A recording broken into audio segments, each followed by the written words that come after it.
السلام علیکم friends, welcome to my YouTube channel. امید ہے آپ سب خیریت سے ہوں گے۔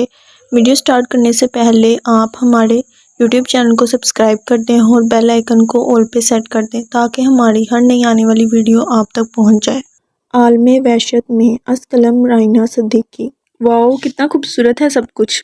وہ اپنے آپ سے باتیں کرتی چلی جا رہی تھی، اس بات سے انجان کہ وہ انجوائے کرتے ہوئے کتنی دور آ گئی تھی۔ وہ زندگی میں پہلی بار گاؤں آئی تھی۔ اس کے انداز سے ایسے لگ رہا تھا جیسے وہ سب کچھ خود میں سما کر ساتھ لے جائے گی۔ لہراتی ہوئی فصلیں اور کھلے ہوئے پھول سب کچھ ہی اسے فیسینیٹ کر رہے تھے۔ چہچہاتے ہوئے پرندے سما اور خوبصورت کر رہے تھے۔ فیضان حسین اپنی بیگم صفیہ، 2 بیٹیوں اور 1 بیٹے کے ساتھ پہلی بار گاؤں آئے تھے۔ انہوں نے اپنی تایا زاد سے شادی کی جگہ پسند کی شادی کی تھی، جس کی وجہ سے انہیں گھر چھوڑ کر جانا پڑا۔ اب وہ اپنی بیمار ماں کی تیمارداری کرنے آئے تھے۔ ان کی سب سے بڑی بیٹی سماڑا، جو ابھی 3rd ایئر کے ایگزامز دے کر فری ہوئی تھی، بہت لاپرواہ تھی۔ اس کی دوسری بیٹی آئمہ کو پڑھائی کے علاوہ اور کچھ نہیں دکھتا تھا، جو کہ ابھی 1st ایئر میں تھی۔ سب سے چھوٹا بیٹا، جو 7ویں جماعت کا طالب علم ہونے کے ساتھ بڑی بہن کا شرارتوں کا شاگرد بھی تھا۔ یہ سماڑا کہاں پر ہے؟ فیضان صاحب نے اسے کہیں نہ پا کر آئمہ سے پوچھا۔ بجو تو آتے ہی باہر چلی گئی تھیں۔ وہ کہہ رہی تھیں کہ ان کو سب کچھ دیکھنا ہے۔ اف ہے ایک تو یہ لڑکی۔ سمجھایا بھی تھا کہ غیر جگہ جا کر خیال کرے، پر حد ہے اگر یہ سن لے تو۔ فیضان صاحب اپنی بیٹی کو ڈھونڈنے باہر چلیں گے۔ ارے واہ، یہ پھول کتنے پیارے ہیں، بابا کو کہوں گی کہ ایسے پھول لائیں۔ ابھی وہ اسی سوچ میں تھی کہ کتوں کے بھونکنے کی آواز پر وہ ادھر ادھر دیکھنے لگی۔ 3 کتوں کا جھنڈ اسی کی طرف بھاگ رہا تھا۔ اسے کتوں کا اور اندھیرے کا فوبیا تھا۔ ایک پل لگا تھا اسے دوسری سمت بھاگنے میں۔ کچھ دیر بعد اس نے مڑ کر دیکھا تو وہ اس کے کافی قریب تھے۔ اس نے رفتار مزید بڑھا دی۔ وہ چیختے ہوئے بھاگ رہی تھی کہ اچانک کسی سے ٹکرا کر گری۔ اس نے سر اٹھا کر سامنے دیکھا تو بے حد ہینڈسم شخص کو متوجہ پا کر اسے دیکھنے لگی۔ امپورٹڈ جینز اور شرٹ میں وہ ہالی ووڈ کا ہیرو لگ رہا تھا۔ شیڈو 5 o'clock کالے بال کے ساتھ غضب ڈھا رہا تھا۔ یہ پاکستانی تو نہیں لگ رہا۔ وہ اسے دیکھتے ہوئے باقی سب بھول گئی۔ وہ تھا ہی ایسا۔ Are you okay? وہ جھک کر پوچھنے لگا تو ایک دم ہوش میں آ کر دیکھنے لگی۔ وہ سانس سنبھالتے ہی اس نے دیکھا تو سب کتے پاس ہی بیٹھے اسے دیکھ رہے تھے۔ وہ ضرور پالتو تھے۔ ان کو دیکھتے ہی وہ جھٹ سے کھڑی ہوئی اور اس 6 فٹ 5 انچ کے شخص کے پیچھے چھپ گئی۔ ڈرو نہیں، یہ کاٹیں گے نہیں۔ تم ان سے جتنا ڈرو گی یہ تمہیں اتنا ڈرائیں گے۔ یہ کہتے ہوئے وہ ان میں سے ایک کے سر پر ہاتھ پھیرنے لگا۔ وہ کھڑی خوف سے سب دیکھ رہی تھی اور اپنا سانس بحال کر رہی تھی۔ سماڑا نے اسے خود کو دیکھتے ہوئے کتوں کو پیار کرتے دیکھا تو اپنا خوف چھپانے کے لیے اسے بھولنے لگی۔ کیا یہ آپ کے کتے ہیں؟ جب سامنے سے جواب نہیں ملا تو مزید غصے میں آ کر کہنے لگی، کیا یہ کوئی طریقہ ہے جانوروں کو پالنے کا کہ جسے دیکھا اس کے پیچھے لگ گیا؟ وہ مزید بولنے والی تھی کہ ایک طرف سے ایک آدمی کی آواز آئی، ارے صاحب، آپ یہاں آئے، مجھے بلا لیا ہوتا۔ وہ اس ہالی ووڈ کے ایکٹر سے مخاطب تھا۔ نعیم، اس لڑکی کو ہمارے کتوں نے پریشان کیا ہے، آپ ان سے پوچھ کر ان کے گھر چھوڑ آئیں۔ اس کا جواب دینے کی جگہ اس نے اپنی بات کہی تھی۔ ارے ایسے کیسے؟ کوئی معافی ہوتی ہے؟ آپ کو ایسے جانور قید میں رکھنے چاہیے، سماڑا نے فٹ سے کہا تھا۔ سماڑا کی بات سنتے ہی اس نے ان نظروں سے اسے دیکھا تھا کہ وہ بے اختیار ہی کچھ قدم پیچھے ہٹ گئی۔ پتہ نہیں ایسا کیا تھا وہ اسے اتنا خوفزدہ کر گیا۔ چلو بیٹی، میں تمہیں چھوڑ آؤں، نعیم نے فوری ہی کہا۔ وہ بس جی کہہ کر اس کے ساتھ چل پڑی۔ سماڑا کو نعیم کے ساتھ جاتے ہوئے اس نے تب تک دیکھا تھا جب تک وہ آنکھوں سے اوجھل نہ ہو گئی تھی۔ ان کے جانے کے بعد فضا میں 3 بار گولیوں کی آواز گونجی تھی۔ کیا مل گئی وہ آپ کو؟ صفیہ بیگم نے اپنے شوہر سے پوچھا، جس پر انہوں نے ناں میں سر ہلایا تھا۔ آ جائے آج، یہ چھوڑوں گی نہیں آج اسے، اور آپ اب مجھے روکیں گے نہیں؟ وہ پریشانی کے عالم میں بڑبڑانے لگی تھی۔ امی، بجو آ گئی، حمزہ انہیں صحن سے اطلاع دینے آیا۔ دونوں میاں بیوی رب کا شکر ادا کرتے ہوئے باہر کو لپکے تھے۔ ارے امی، میری پیاری امی، غصہ کیوں ہوتی ہو؟ صفیہ بیگم نے ایک اور جوتا چھوڑ کر مارا تھا اسے اور اسے بھی ڈوج کر گئی تھی۔ میں کہتی ہوں کہاں تھی تو؟ امی، بتایا تو میں نے۔ چلتے ہوئے دور نکل گئی اور میرے پیچھے کتے پڑ گئے تھے اور ان کتوں سے بچتی میں بہت دور نکل گئی۔ آپ تو جانتی ہیں مجھے کتوں سے کتنا ڈر لگتا ہے۔ سب گھر والے جانتے تھے کہ وہ ان سے بہت ڈرتی تھی اور اس کی وجہ یہ تھی بچپن میں ایک کتے نے اسے بہت بری طرح کاٹا تھا۔ کتوں کو سنتے ہی صفیہ بیگم اپنا غصہ بھول گئیں اور اسے پاس بلا کر دیکھنے لگیں۔ آخر ماں تھیں، زیادہ دیر غصہ کیسے رہتیں؟ آدھی رات کا وقت تھا۔ وہ اکیلا حویلی میں کھڑا گہری سوچ میں تھا۔ اس جگہ کی ہر چیز کو اس عورت نے چھوا ہوگا۔ وہ جتنا یہ سوچتا اس پر اتنی ہی وحشت طاری ہوتی جاتی۔ صاحب جی، آپ نے جو کہا میں نے ویسے کر دیا ہے، پر آپ ایک بار پھر سوچ لیں۔ اگر مجھے مشورے کی ضرورت ہوتی تو میں پوچھ لیتا۔ انتہائی غضبدار آواز میں جواب آیا تھا۔ میں اس جگہ کی ہوا میں ایک بار بھی اور سانس نہیں لینا چاہتا۔ یہ کہتے ہوئے باہر چل پڑا۔ لوگ پریشانی کے عالم میں ادھر ادھر بھاگ رہے تھے۔ گاؤں کے اور بھی بہت سے افراد مدد کے لیے آئے تھے۔ آگ ساری حویلی میں لگی تھی اور بہت تیزی سے پھیلی تھی۔ کوئی نہیں جانتا تھا کہ آگ کیسے لگی سوائے دو لوگوں کے، جو شور سے دور رات کے اندھیرے میں یہ سب دیکھ رہے تھے۔ صاحب جی، اب کیا آپ واپس چلے جائیں گے؟ مجھے یہاں ابھی ایک اور کام ہے، اس کے بعد چلا جاؤں گا۔ صاحب جی، میں نہیں جانتا کہ اس کی کیا وجہ ہے، پر آپ یہاں کے اکلوتے وارث ہیں۔ آپ کے دادا کی وفات کے بعد بھی ملازم یہاں کام کرتے تھے اور ان کا روزگار اب چھن گیا ہے۔ اب سب کا کیا ہوگا؟ وہ اس کا جواب دیے بغیر گاڑی کی طرف بڑھ گیا اور نعیم بھی ایک ٹھنڈی آہ بھرتے اس کے پیچھے چل پڑا۔ آگ کی خبر سارے گاؤں میں پھیل گئی تھی۔ شہر سے آگ بجھانے کی ٹیم آئی تھی۔ آگ بجھا تو دی تھی، پر اب بس جلا ہوا ملبہ بچا تھا، لیکن کوئی جانی نقصان نہ ہوا تھا۔ سب ملازم پریشان تھے کہ اب کیا ہوگا۔ گاؤں کے سب لوگ برسوں پرانی حویلی کا آخری حال دیکھنے گئے تھے اور افسوس کر کے واپس جاتے رہے۔ کل رات حویلی میں آگ بھڑک اٹھی، وجہ کسی کو معلوم نہیں، پر اب بس ملبہ بچا ہے۔ میں ابھی دیکھ کر آ رہا ہوں۔ حسین صاحب اپنے بیٹے فیضان اور اس کے گھر والوں نے پوچھا۔ اوہ، بہت افسوس ہوا، پر میرے خیال سے تو اس حویلی کے مالکن امریکہ رہتی ہیں۔ اب تو ان کا ایکلوتا بیٹا ہی شہر اور گاؤں میں ساری جائیداد کا وارث ہے۔ بابا جان، کیا ہم بھی جائیں؟ مجھے بھی وہ جگہ دیکھنی ہے، حمزہ نے پوچھا۔ ارے تم نے جلا ہوا ملبہ دیکھ کر کیا کرنا ہے؟ فیضان صاحب نے کہا۔ ارے جانے دو بچوں کو، اسی بہانے گاؤں بھی دیکھ لیں گے۔ وی لو یو دادا جان کا نعرہ لگایا تھا اور آئمہ کو یہ سنتے ہی حمزہ اور سمارہ باہر لے بھاگے تھے۔ ان کو پولیس نے بلایا تھا۔ اس جگہ کا وارث ہونے کی وجہ سے کچھ معاملات پر بات لازمی تھی۔ اب نعیم اسے واپس ڈرائیو کر رہا تھا۔ یہاں وہ اتنے دنوں سے ٹہل رہا تھا کہ اچانک ایک لڑکی ان کے گاؤں کے سامنے سے گزری اور اس نے گاڑی روک دی۔ لڑکی نے پیچھے مڑ کر کان پکڑ کر معافی مانگی اور دوبارہ آگے بڑھ گئی۔ نہیں، یہ وہی لڑکی ہے نا جسے کل میں نے آپ کو گھر چھوڑنے کا کہا تھا؟ جی صاحب، یہ وہی ہے۔ کون ہے یہ؟ اون نے پوچھا۔ یہاں کی نہیں ہے صاحب، کوئی مہمان ہوگی۔ نعیم نے اون کو دیکھا، جو ابھی بھی وہ جگہ دیکھ رہا تھا جہاں وہ لڑکی غائب ہوئی تھی۔ نعیم جہاں اپنے مالک کی فرمانبرداری کر رہا تھا، وہیں وہ اس شخص سے خوفزدہ بھی تھا۔ وہ کب کیا سوچتا تھا سمجھ نہیں آتا تھا، نہ ہی کبھی مسکراتا تھا۔ چہرے سے اسے پڑھنا ناممکن تھا۔ شاید یہی وجہ تھی کہ وہ امریکہ کا ایک مشہور بزنس آئیکن تھا۔ پاکستان پہلی بار آیا تھا اور کچھ دن بعد واپس جا رہا تھا۔ اس کی اگلی بات نے نعیم کو حیران کر دیا۔ یہاں پاکستان میں شادی کا کیا میرٹ ہے؟ نہیں صاحب، یہاں لڑکے کے گھر والے لڑکی کے گھر جا کر اس کے ماں باپ سے لڑکی کا ہاتھ مانگتے ہیں اور باہمی مشورے سے رشتہ طے ہوتا ہے۔ آئی سی، میں چاہتا ہوں آپ اس کے گھر میری طرف سے شادی کا پیغام لے کر جائیں۔ اس کی بات نعیم کو اور حیران کر گئی تھی اور اسے ان کی والدہ یاد آ گئی۔ وہ بھی ضدی اور اپنی مرضی کی مالک تھی۔ ماں باپ کی اکلوتی اولاد تھی، ہر خواہش پوری ہوتی تھی۔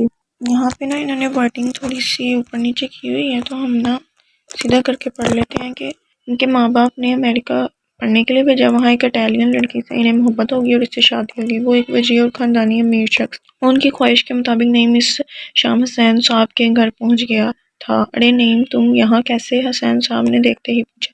ویسے ہی یہاں سے گزر رہا تھا، سوچا ملتے جاؤں۔ سنا ہے آپ کا بیٹا آیا ہوا ہے شہر سے؟ اتنے میں فیضان بھی آ گئی۔ یہ ہے میرا بیٹا، اپنے سب بال بچے سمیت آیا ہے۔ اچھا، تو یہ ہے آپ کا بیٹا؟ نعیم نے ملتے ہوئے کہا۔ ارے نعیم، یہ تو بتاؤ حویلی میں آگ کیسے لگی؟ بس کیا بتاؤں، ابھی تک کچھ پتہ نہیں چلا۔ میں نے سنا تھا حویلی کا مالک بھی آیا ہوا ہے، حسین نے پوچھا۔ جی وہ بھی آئے ہیں، بہت ہی قابل انسان ہے۔ صرف 35 سال کی عمر میں انہوں نے جو کامیابی حاصل کی ہے وہ قابل تعریف ہے، بلکہ میں انہیں کا ایک پیغام لایا ہوں۔ یہ سنتے ہی حسین اور فیضان ایک دوسرے کو دیکھنے لگے۔ اچھا، کیا پیغام لائے ہو؟ پوچھا گیا۔ وہ اصل میں اون صاحب آپ کی بیٹی سمارہ سے شادی کی خواہش مند ہے۔ اگر ان کے ماں باپ میں سے کوئی زندہ ہوتا تو وہی آتا۔ ارے یہ کیا کہہ رہے ہو؟ وہ سمارہ کو کیسے جانتا ہے؟ ایک دو بار گاؤں میں چہل قدمی کرتے دیکھا تو پسند آ گئی ہوگی بچی۔ وہ تو ٹھیک ہے، پر ہم تو جانتے بھی نہیں ہیں کہ کیسا انسان ہے، کیا کردار ہے اس کا، حلال کماتا ہے یا حرام۔ آخر یہ میری بیٹی کا سوال ہے۔ آپ کے سوال جائز ہیں، لیکن جب سے وہ یہاں آئے ہیں میں ان کے ساتھ ہوں۔ کم گو ہیں لیکن صاف کردار کے ہیں، ہوٹلوں کا کاروبار ہے۔ آپ کو فوری جواب نہیں دینا، کچھ وقت سوچ کر جواب دے دیں۔ یہ کہہ نعیم وہاں سے چلا گیا اور ان دونوں کو گہری سوچ میں ڈال گیا۔ کیا میں نے جو کہا تھا وہ آپ نے کیا نہیں؟ جی صاحب میں گیا تھا، پر ابھی ان کو کچھ وقت چاہیے فیصلہ کے لیے۔ وقت ہی تو نہیں ہے میرے پاس، مجھے جلد از جلد واپس جانا ہے۔ خیر اب تم جاؤ، کل ملاقات ہوگی۔ جی صاحب، ارے رکو، تمہیں کچھ دینا تھا، یہ لو۔ یہ کیا ہے صاحب؟ میں ان پڑھ ہوں۔ یہ حویلی کے کاغذات ہیں، وہ جگہ اب تمہارے اور ملازمین کے نام ہے، تم لوگ جو چاہو وہ کر سکتے ہو۔ یہ آپ کیا کہہ رہے ہیں صاحب؟ ہم سب کے نام؟ آنکھوں میں آنسو لے کر کانپتی آواز میں پوچھا گیا۔ ہاں، وہ جگہ میرے کسی کام کی نہیں، تو میں نے سوچا کہ کیوں نہ تم لوگوں کے کچھ کام آ جائے۔ پر صاحب وہ تو کروڑوں کی جگہ ہے، بھی یقینی سے پوچھا گیا۔ نہیں، میرے پاس اتنی دولت ہے کہ میں ساری زندگی لٹاتا رہوں تو بھی ختم نہ ہو، انتہائی لاپرواہی سے کندھے اچکاتے ہوئے کہا گیا۔ اب تم جاؤ۔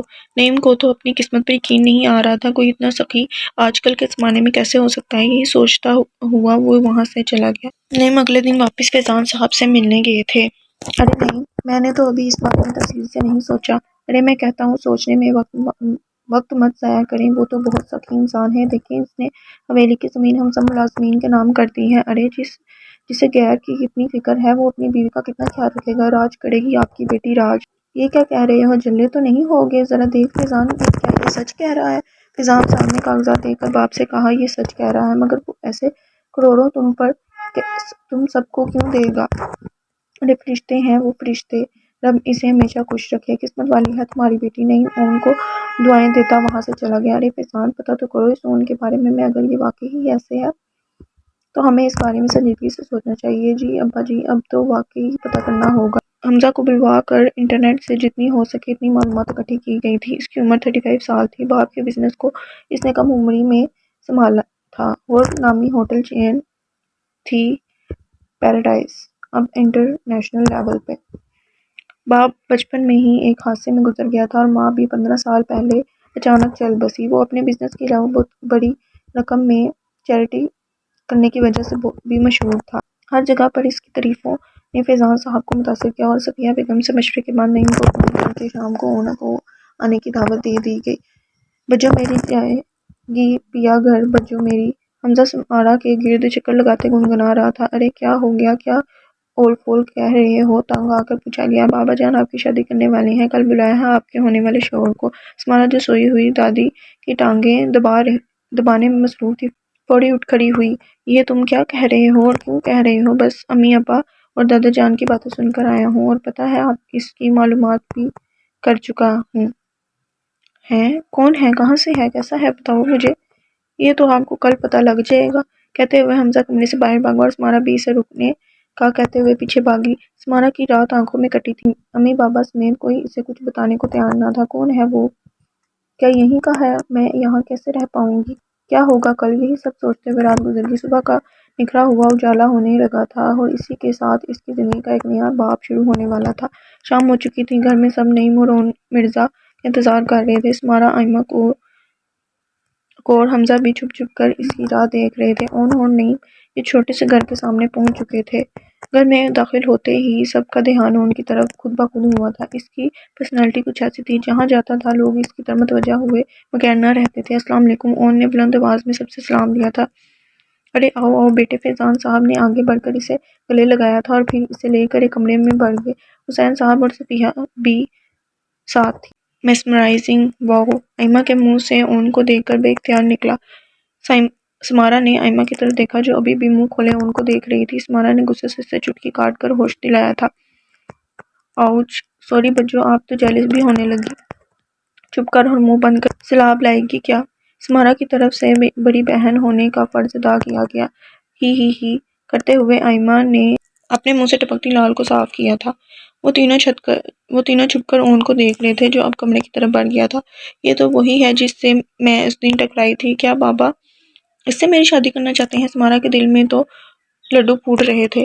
اون صاحب، مجھے نعیم کے ذریعے آپ کا پیغام ملا، جہاں میں آپ سے متاثر ہوں وہیں میں یہ بات نظر انداز نہیں کر سکتا کہ آپ کے بارے میں ہم کچھ نہیں جانتے۔ آپ کی پریشانی جائز ہے، اگر آپ کو خوف ہے تو میں آپ کی بیٹی کو خوش نہیں رکھوں گا تو آپ یہ سوچ ختم کر دیں، مجھ سے زیادہ خوش اسے کوئی نہیں رکھ پائے گا۔ میرے ساتھ اسے کبھی کسی چیز کی ضرورت نہیں ہوگی، اور اگر ڈر اس بات کا ہے کہ میں شراب یا جوئے جیسی چیز کا عادی ہوں تو نہیں، تو میں آپ کو یقین سے کہہ سکتا ہوں کہ میں نے اسے کبھی چھوا تک نہیں، اور جہاں تک جوئے کی بات ہے تو اگر میں اس کا عادی ہوتا تو میرا بینک بیلنس زیرو ہوتا۔ انتہائی اطمینان سے ایک ہی بار میں تمام خدشے دور کیے گئے تھے، اور اب ان سب کے چہرے سے وہ مطمئن بھی لگ رہے تھے۔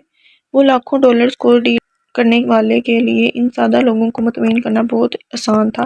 وہ تو ٹھیک ہے، پر سمارا اب بھی پڑھ رہی ہے، جب تک اس کی گریجویشن نہیں ہو جاتی ہم اس کی شادی نہیں کر سکتے۔ حسین اور صفیہ نے بھی حامی بھری تھی۔ کتنا وقت ہے اس میں؟ 1 سال، جواب صفیہ نے دیا تھا۔ مجھے اس سے کوئی مسئلہ نہیں، لیکن میں نکاح جلدی ہونے پر اصرار کروں گا۔ کتنی جلدی؟ حسین صاحب نے استفادہ کیا۔ 2 دن بعد میری واپسی کی فلائٹ ہے، تو اس سے پہلے کیا؟ اتنی جلدی؟ یہ سب میرے لیے ناممکن ہے، میں ایک مڈل کلاس انسان اتنی جلدی یہ سب نہیں کر سکتا۔ اگر آپ رضامندی کا اظہار کرتے تو نکاح کی سب تیاریاں میں کرنا چاہوں گا۔ نہیں، آپ جیسا مناسب سمجھیں، ہم پرسوں نکاح کے لیے تیار ہیں۔ حسین صاحب نے اپنے بیٹے کی بات کاٹتے ہوئے بولا۔ پر ابا جان، میں نے کہا نا ہم تیار ہیں، حسین صاحب نے پھر سے اپنی پر زور دے کر کہا، جس سے فیضان کو خاموش ہونا پڑا۔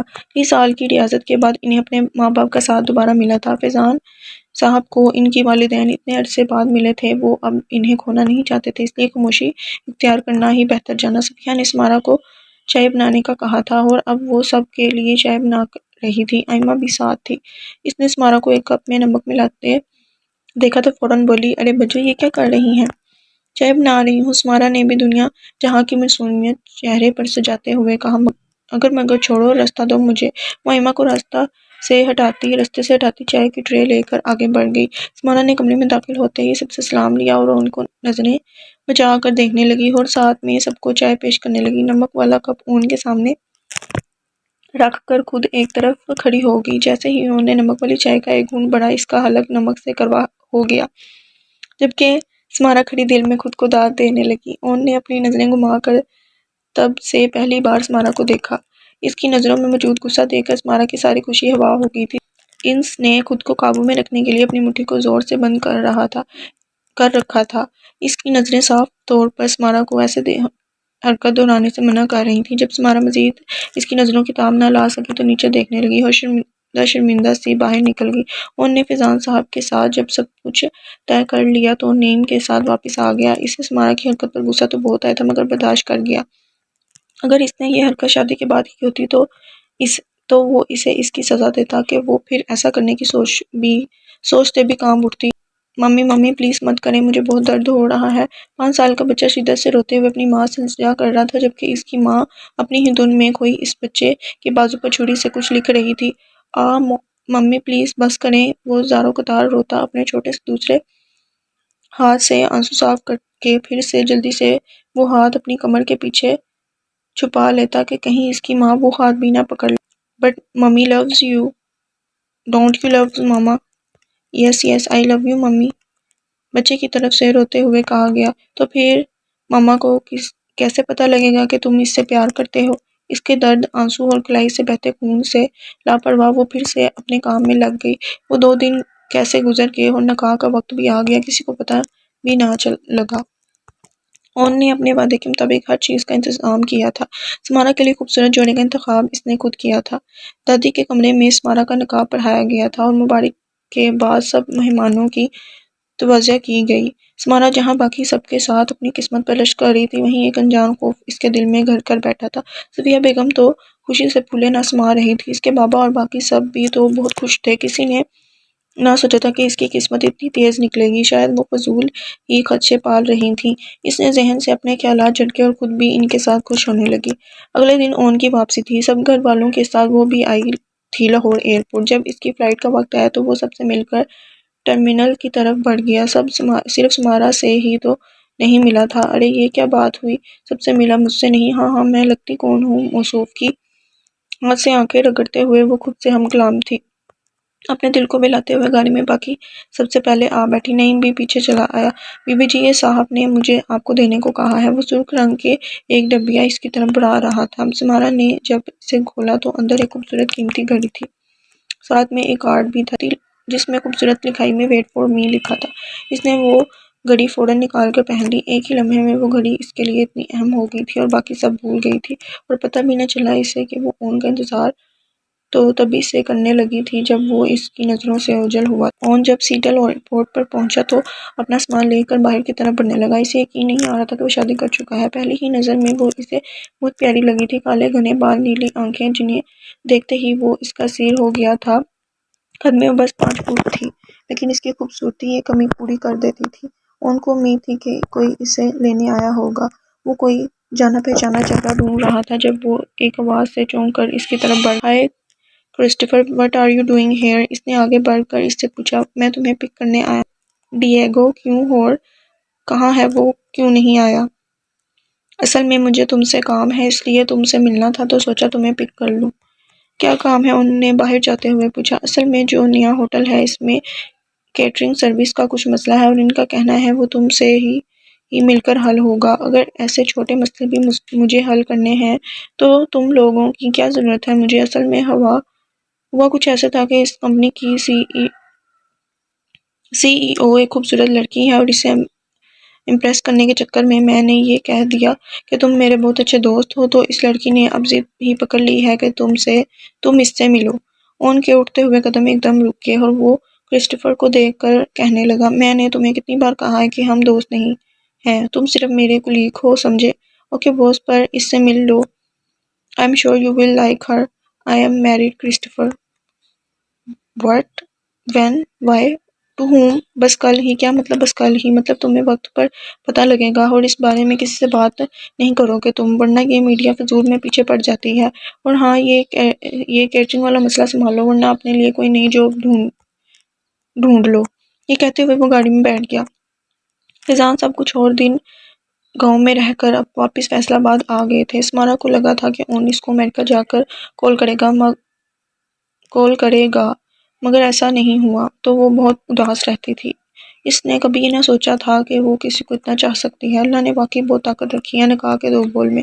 اس نے اپنی فرینڈز کو بھی بتایا تھا اور کالج سٹارٹ ہونے کے بعد ان کو ٹریٹ دینے کا پرومس بھی کیا تھا۔ ان کا فون تو نہیں آیا، لیکن اسمارا کے لیے اس کی طرف سے ہر ماہ پیسے ضرور آنے لگے، بقول اس کے کہ وہ اب اس کی ذمہ داری تھی۔